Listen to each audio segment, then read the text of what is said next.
Forêt cache arbre de Alice Kudlak, épisode 2, Je te crois. Là, c'est le jour. Je parle moins bien le jour.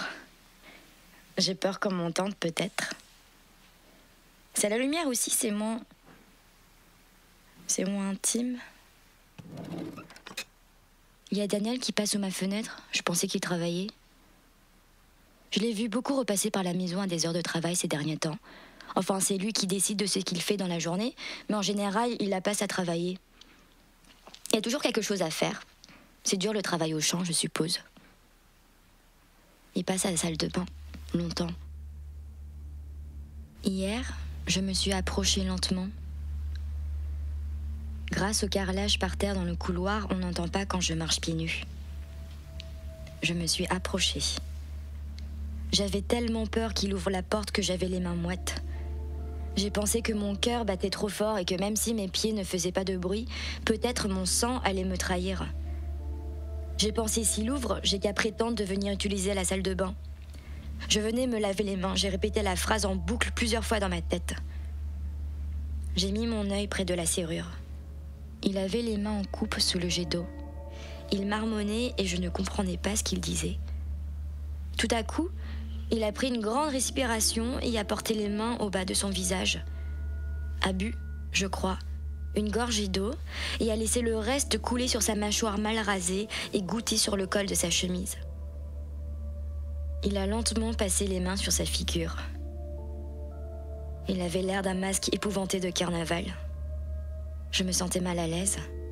Je sentais la sueur sur la paume de mes mains et qui tachait les aisselles de mon t-shirt. J'ai reculé. Lentement.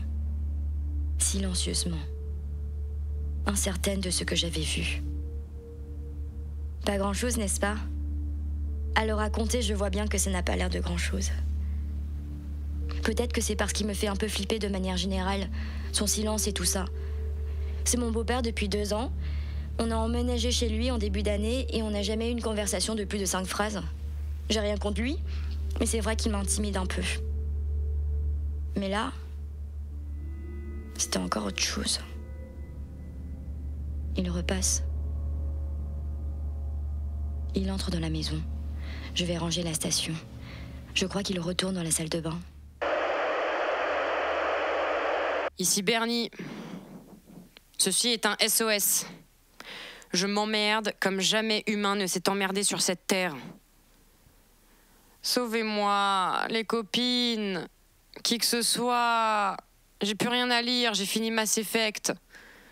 Et vous, bande de lâcheuses, vous êtes injoignables comme d'habitude. Je commence à considérer les drogues dures. Hein. Allez, répondez, quelqu'un! Ce sera de votre faute si je plonge dans une vie d'addiction et de débauche. Peut-être que je deviendrai SDF même, et que je me prostituerai pour me payer mes shoots, et vous... Bernie, c'est toi qui parles de prostitution à la radio? Chat! Enfin! J'étais sur le point de vendre un organe vital pour un fixe d'héroïne. Quoi? Rien, t'inquiète, t'es là, t'occupes. Tu fais quoi ce soir? Asra retourne en affût. Du coup, j'ai juste prévu de l'écouter, dans ma chambre. Oh, viens chez moi plutôt, je m'ennuie. On l'écoutera ensemble. Bernie, tu sais... Je sais! Mais il est tôt! Et on est le week-end! Et on sortira nulle part! Pardon. Allez, juste viens, s'il te plaît, je m'ennuie, moi, j'en peux plus. Bon, je vais demander. Yes! Ma mère est d'accord pour que tu viennes ici. Je crois qu'elle t'aime bien, va savoir. J'ai plus civil avec les adultes, je suppose. Dieu merci. J'arrive dans 4 heures avec des films d'horreur et du pinard. Pas de pinard. Et on écoute Asra ce soir. Oui, enfin, vu le train où se passent les choses pendant les affûts, on va vouloir un peu de vraie distraction. Hein. Ouh. J'ai vu passer la queue d'un Loir. Et ce, seulement 4 heures après avoir entendu péter une chouette. C'est pas vrai. Je crois qu'il se passe vraiment quelque chose d'inhabituel depuis hier soir. Enfin, de ce qu'elle m'a dit. Comme quoi? Je te raconterai ce soir. Ça me va. À ce soir. Over. Ah, même pas d'alcool. Hirondelle 8 à Corbeau 12. Hirondelle 8 à Corbeau 12. Demande information sur substances noires et liquides aperçues sur des animaux de la forêt hier. S'agit-il d'un phénomène saisonnier ignoré par les ados de ce siècle? Terminé. Ici Corbeau 12. Demande plus d'informations sur la substance, s'il vous plaît. À vous. Pas plus d'informations. Juste Asra a vu des bêtes avec du noir sur la tronche. À vous. Aucune idée. Désolé, gamine. Embrasse ta mère. Terminé. Merci Corbeau 12. À plus, over. En direct depuis une souche d'arbre, dans la forêt, The Asra Show. Asra, on te reçoit. C'est pas trop tôt. Je me suis posée. J'ai failli oublier que j'avais la radio. Qu'est-ce que tu fais chez Charlène, Bernie? Je squatte. Et j'essaye de lui faire regarder The Ring, mais y a pas moyen. J'ai mieux que The Ring. Je crois qu'il se passe la même chose qu'hier. J'ai aperçu des petits rongeurs encore qui se barraient dans le même sens. Je les ai un peu suivis avant de les perdre de vue. Là, j'attends de voir quelque chose, du coup. En effet, c'est passionnant. Il s'en passe. Heureusement que Chat m'a prévenu, dis donc, sinon j'aurais manqué ça. Le type, le garde forestier, tu l'as contacté? Il ne sait rien, n'a rien vu, rien entendu. Tout est calme. Pas de bouleversement météorologique, ni de catastrophe écologique. Et à sa connaissance, pas de cargaison de mazout déversée dans les parages non plus. J'ai demandé à mon grand-père aussi tout à l'heure, du coup. Et rien. Si tu veux mon avis, la bouillasse qui couvre ce pays est plus sombre que d'habitude, et à force de poireauter dans les bois en attendant que quelque chose arrive, mais t'as des visions. Je suis pas comme toi, bébé. J'ai pas besoin que quelque chose de tonitruant se produise pour trouver le monde intéressant. Oh, épargne-moi les couleurs du vent, Pocahontas. Yes, un rat ou un mulot. Enfin un truc. Ok, j'ai ma boussole. C'est comme les autres on dirait, c'est plein est. J'y vais. Sois prudente, la nuit tombe. Ouais, il y a de la brume ce soir. Totale purée de pois. Mais ça va, t'inquiète pas, personnage. J'ai Gisèle, ma fidèle lampe torche, toujours prête à vaincre les ténèbres. J'ai vu passer quelque chose, sur ma gauche, qui filait est aussi. De plus gros. C'est peut-être un goupil, un blaireau, mais je me demande si c'est pas carrément un sanglier. C'est génial. Un sanglier? Fais gaffe! T'inquiète, il s'occupe pas de moi, il a tracé. J'ai l'impression d'avoir vu un autre mouvement sur la droite, mais c'est peut-être juste mon... imagination. Attendez. Il y a quelque chose que je... Asra? Asra! Non, quoi? C'est quoi? Qu'est-ce qui se passe? Meuf, il t'arrive Ça pas? va? Asra? Oh non! Merde. Attends, laisse-moi voir. Putain, non! Je trouve plus son signal. Attends. Putain. Panique pas, Chat, ça me déconcentre. Désolée, Asra, tu nous entends? Signale-toi. Calme-toi, Chat, on va la trouver. Asra, signale-toi si tu nous entends. Au pire, on ira la chercher. Je peux pas parler de ça à mes parents? Tu veux que j'envoie mon grand-père? Il peut peut-être passer voir dans la forêt si tout va bien. Il habite pas loin. Je suis sûre qu'elle va bien, mais tu veux que je demande? Oui. Hirondelle 8 appelle Corbeau 12. Corbeau 12, vous me recevez? Mon portable! C'est elle, c'est Asra. Elle va bien. Elle écrit « Suis ok, radio pété, à plus tard. Vais continuer un peu toute seule. » La vache, c'est cryptique. Elle va bien. Ouais, elle va bien. Et le SMS est passé, c'est un miracle. Pour une fois que ça marche, elle aurait pu en profiter pour nous en dire un peu plus. Mais qu'est-ce qui s'est passé? Je sais pas. Écoute, j'ai confiance en Asra. C'est une grande fille. Si elle dit que ça va, c'est que ça va. On va attendre qu'elle rentre et elle nous racontera tranquillement comment elle a glissé dans une flaque de boue et ça sera tout. D'accord? Oui. En attendant, ça sert à rien de se faire du souci. Oui. Tiens, je vais couper ça et nous...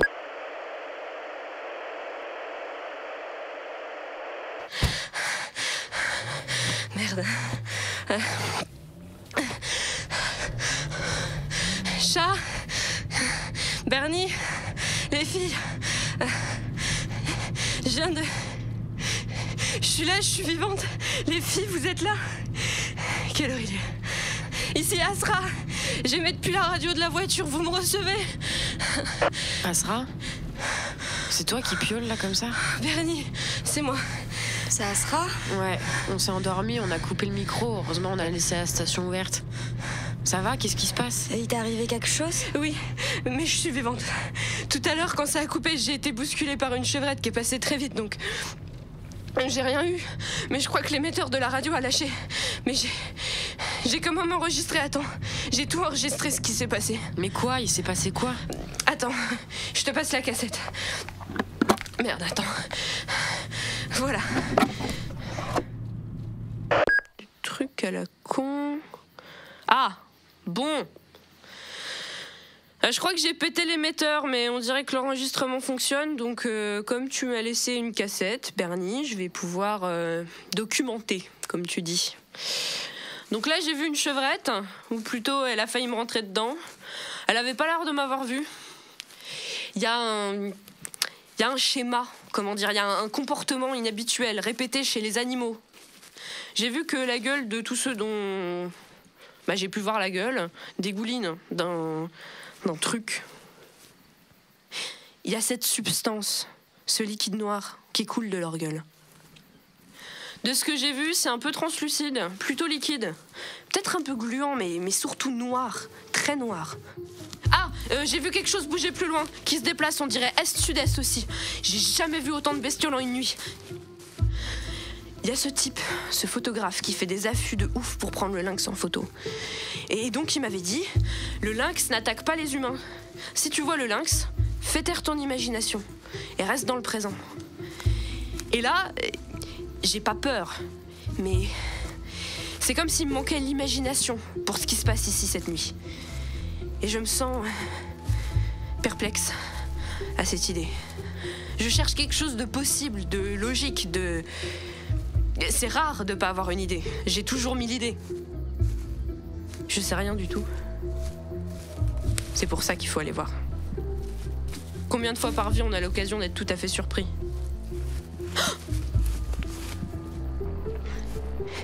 J'y crois pas. Je crois que ce sont des sangliers. J'en vois beaucoup. 6, 7 peut-être. Les sangliers attaquent pas en principe non plus, mais... En principe, avec tout le bruit que je fais, normalement, ils devraient s'être cassés depuis un moment. Ils sont rassemblés autour de cette clairière. Qu'est-ce qui se passe, ben Dieu? Qu'est-ce qui se passe? Ils sont engouffrés dans cette clairière. Bon sang! Je crois que c'est un chamois. Un chamois qui vient de passer à travers les arbres aussi. Et rien ne ressort, mais qu'est-ce que c'est que ce bordel? Il faut que j'aille voir. Je vais pas faire demi-tour et rentrer dans ma voiture et rouler jusque chez mes parents et dormir dans mon lit. Je vais pas congeler ici jusqu'à la fin des temps. J'ai pas le choix, vraiment, je dois aller voir.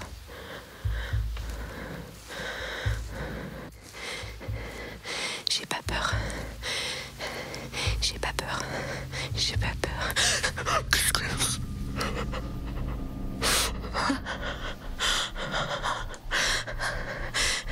Qu'est-ce que... Il y a quelque chose qui...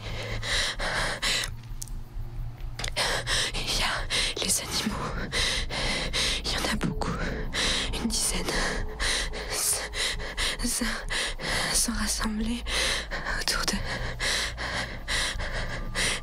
C'est quelque chose. Ça a des mains humaines. Ça leur donne à boire. Avec les mains. Dans les mains. Il y a le liquide noir. Il y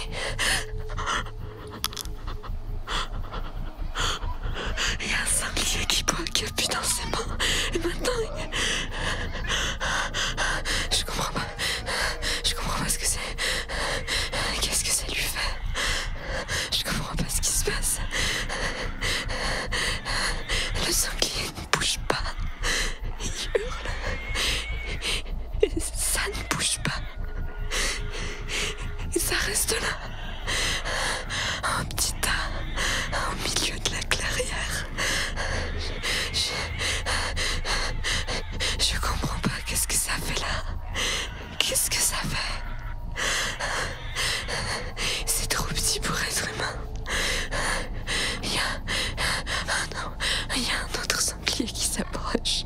Oh non. Non. Ça a levé ses mains jusque-là où pourrait se trouver un visage. C'est comme des fentes, des coupures, 3 fentes inexpressives. Ce n'est pas un visage. Ça a mis ses mains en dessous.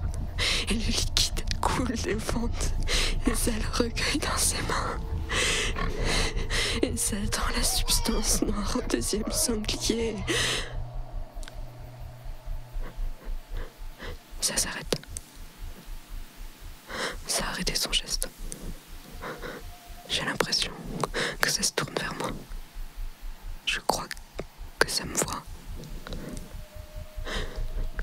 Je crois que...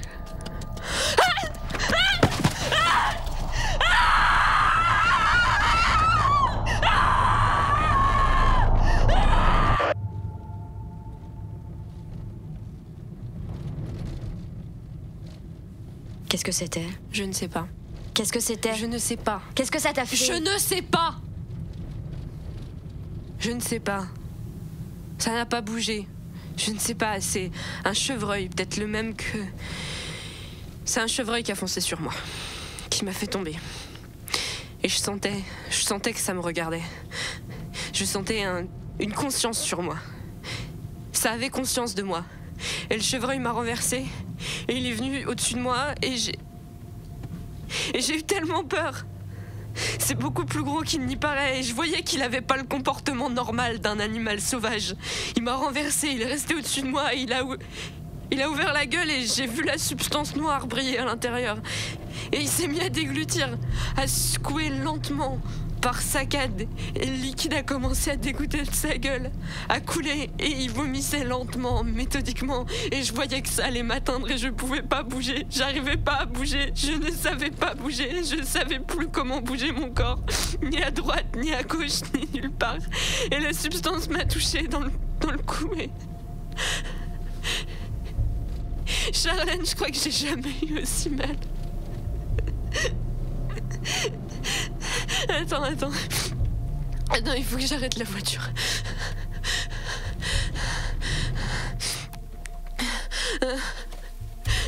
Asra. J'ai jamais eu aussi peur. J'ai cru qu'on me plantait des aiguilles dans les os, j'ai cru que j'étouffais, clair que j'avalais était du poison, que tout autour de moi était en train d'essayer de rentrer dans mon corps pour le détruire, que même la terre dans mon dos sur laquelle j'étais couchée, elle touchait la paume de mes mains à l'arrière de ma tête et elle me brûlait. Je voulais disparaître, m'élever dans le vide, j'ai cru que j'allais mourir. J'ai cru que j'allais mourir. Je sais pas comment l'expliquer, mais je crois que je me suis jamais sentie aussi seule non plus.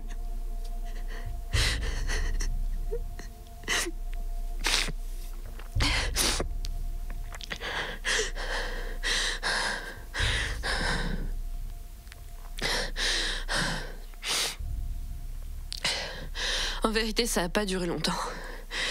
Quand j'ai pu bouger, je me suis tout de suite tournée vers le sol en lançant mon épaule sur le côté pour faire chuter le reste de mon corps. J'ai attrapé des poignées de terre et de feuilles, j'ai frotté mon cou pour enlever le noir. J'ai juste voulu l'enlever de moi. Alors que ça me faisait pas mal à l'endroit où ça m'avait touché, c'est comme si ça m'avait fait mal à l'intérieur. D'ailleurs là, je regarde dans le rétroviseur, j'ai aucune marque, aucune trace sur le cou. En tout cas, après avoir fait ça, j'ai commencé à ramper. J'avais encore très peur, mais cette fois plutôt que de me paralyser, c'était comme une énergie qui passait tout entière dans le mouvement difficile de mettre un bras en avant, attraper le sol, les racines, les ronces, griffer la terre et me blesser les mains sur les pierres pour tirer mon corps loin de la clairière. J'ai rampé, mètre par mètre, rien ne me suivait. J'ai rampé et je sentais confusément que derrière moi, le chevreuil restait là où il m'avait touché, sans bouger, comme une carcasse empaillée. Et peut-être la chose avec les mains était toujours dans la clairière, en petit tas suintant. Et peut-être que la chose avec les mains avait toujours conscience de moi, encore plus conscience de moi, pour toujours conscience de moi. Mais je restais concentrée sur mon but. Et à mesure que je me tirais loin d'eux, je retrouvais mes bras et puis mes jambes. Alors j'ai rampé plus vite, je me suis mise à genoux, j'ai marché à quatre pattes et puis j'ai trébuché 1000 fois et je me suis accrochée à un arbre pour me mettre debout sans reprendre mon souffle. J'ai titubé aussi droit devant moi que j'ai pu. Je tombais, je me cognais, mais je ne m'arrêtais pas. Je m'éloignais de ce petit tas de choses et de ces animaux hypnotisés qui avaient tous conscience de moi. Et j'ai avancé. Je sais pas au bout de combien de temps j'ai retrouvé mes esprits, mais au bout d'un moment, j'ai eu une pensée. Je me suis dit, je suis vivante. Et je me suis répété ça. Et ça m'a réveillée. Je suis vivante, j'ai pensé. Ça ne m'a pas tuée. J'avais vraiment cru mourir. Et j'étais vivante. Et j'ai pensé, je suis Asra Kabdi. Je suis vivante, je suis humaine, j'existe, je suis dans la forêt. Et il faut que je rentre chez moi. J'ai cherché la route en essayant de me calmer, de me concentrer et de d'abord me mettre à l'abri avant de chercher à penser ce qui s'était passé. J'ai eu la chance de voir une croix de Saint-André et le 138 en numérotation forestière sur un arbre que j'avais repéré l'autre jour parce qu'il était marqué en vert fluo. À partir de là, j'ai repéré où j'étais approximativement. Et j'ai retrouvé la voiture. Et je suis vivante. Je n'ai aucun doute. Je sais pas ce que vous pensez. Je n'ai aucun doute sur ce qui m'est arrivé. Ça m'est arrivé. Je le sens clairement, je le sais. C'est ça qui s'est passé. Je n'ai pas halluciné, je ne suis pas folle. Croyez-moi si vous pouvez. Je n'ai aucune preuve, aucune explication à fournir.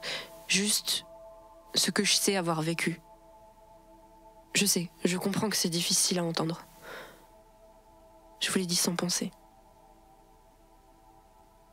Je te crois. Quoi? Je la crois. Je te crois, Asra. Merci. Vraiment? Attends, Oui, vraiment. mais... Bérénice, tu vois bien que c'est pas une blague. Tu l'entends? Tu l'as entendu comme moi? Mais... Tu l'as entendu?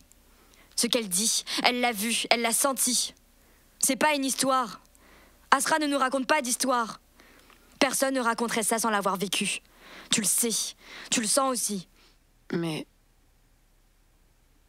Je comprends pas. Moi non plus, Bernie. Qu'est-ce que tu fais? Je rentre chez moi. Et nous, qu'est-ce qu'on fait? Je ne sais pas, rien. Vous vous rendormez. Bah non. Je ne sais pas, Bernie. Je ne sais pas ce qu'on fait. Il n'y a pas de notice d'instruction de quand ça arrive.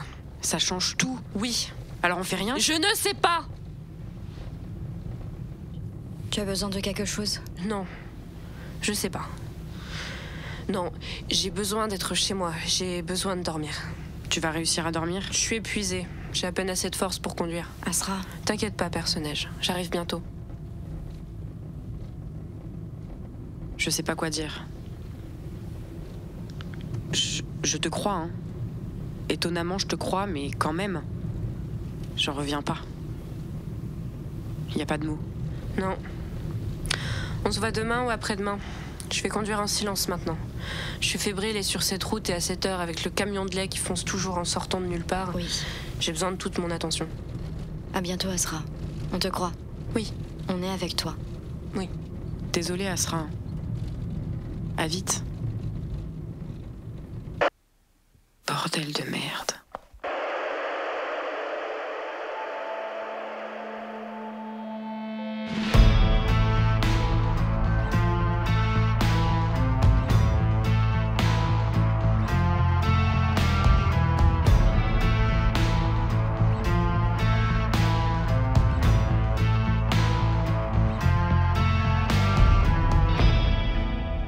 Forêt cache arbre, épisode 2, Je te crois, écrit et réalisé par Alice Kudlak.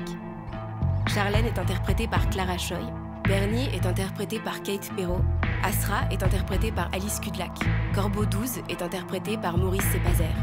Les musiques de Forêt cache arbre, l'enregistrement, le montage son et le mixage sont de Rocco Valogne. Vous pouvez trouver sa musique sur sa page Facebook Rocco Valogne ou sur www.roccovalogne.com. Vous pouvez trouver toutes les informations sur la suite de la série, ainsi que sur cet épisode et bien d'autres choses encore, sur notre page Facebook forêt/cache/arbre. Forêt/cache/arbre sur Facebook. Merci au collectif Top pour leur soutien en production. Et merci d'avoir écouté et imaginé cet épisode. Merci à vous.